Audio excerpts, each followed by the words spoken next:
my divine honor to present to you today the President of the United States.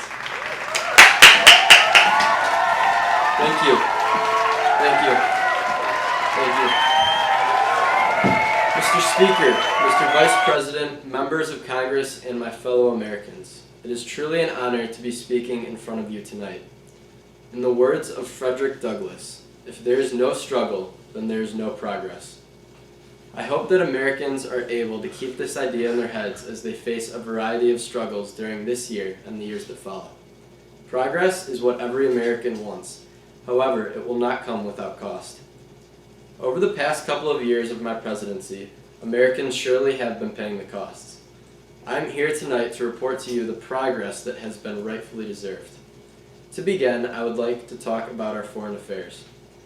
After 10 years of long war, our men and women in uniform are finally coming home. Their services have allowed our nation to feel more secure. It is vitally important that we are able to feel safe while there are problems and issues around the world. I will continue to encourage homeland security programs in order to maintain the security of the United States. These programs are especially important with the problems that continue to arise in North Korea and the Middle East. I believe that our government must continue to act strongly in these areas in order to maintain a level of fear and respect that our enemies should feel towards the U.S. In order to do this, I will not reduce the budget of the military. I will try to make cuts in discretionary spending so that the size of our military can continue to grow. Going along the lines of home security, our country has experienced a great amount of sadness due to the mass murders in the past couple of years. My sympathy continues to go out to those who have lost someone in any of these unfortunate events. I do not believe that strict gun control legislation is the way to fix this problem. It is said that the only thing that stops a bad guy with a gun is a good guy with a gun. In the past couple of years, it has become easier for criminals to get their hands illegally on guns. This is possible through the new technology involving 3D printers and imports from other countries. Criminals will do whatever it takes to get a gun if they are crazy enough to commit a mass murder. The average American citizen, who will most likely use a gun in self-defense, will not. Next, our economy has been on the minds of Americans over the past couple of decades, but as of today, our businesses have created over 6 million new jobs for our citizens. Businesses are projected to create over 12 million new jobs in the upcoming 4 years. Both our housing market and our stock market are healing as well. I really believe that Americans are beginning to regain the confidence that they had in the economy during the 1960s. However, I'm not saying that all Americans are reaping the benefits of this progress yet. There is still much work to be done. I do not believe that raising the taxes on upper-class Americans will help to repairing our country.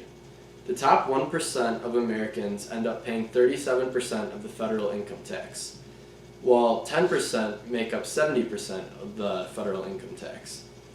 While these Americans are already paying such a huge portion of the nation's federal income taxes, why make them pay even more, especially when it would only make up about 2% of the annual federal deficit? Also, many of these taxes are hitting small business owners, making it harder for them to supply jobs to Americans. Small businesses account for about half of the jobs offered in the United States. By hitting these small business owners with excessive taxes, not as many jobs would be created for unemployed Americans. In my opinion, the key to success in America is a thriving middle class. Increasing taxes on upper classes is not the way to get there. I believe that Americans should reap benefits such as Social Security and Medicare. However, I believe these benefits should be given to those who truly need them and deserve them. An able individual that is not giving back to the economy cannot expect to receive much of these rewards. I understand that there are children that grow up in America who experience less opportunity than children that grow up in different situations. I plan on creating a variety of programs to help underprivileged youths so that they can have the same opportunities as other Americans. As long as citizens are actively trying to give back to the economy in forms such as employment or service, I hope to guarantee them benefits of Social Security and Medicare. As the economy changes from prosperity to recession and our international relations switch from an era of peace to a state of uncertainty, America cannot and has not lost the belief in a better tomorrow. It is this hope that drives our country. It is this belief that has allowed America to be successful through the years. Now, as our country begins to rise out of the recession, we must stay united to ensure that we may maintain this prosperity. Our country cannot continue to be strictly divided between Democrats and Republicans. Our government must be able to come together and reach compromises.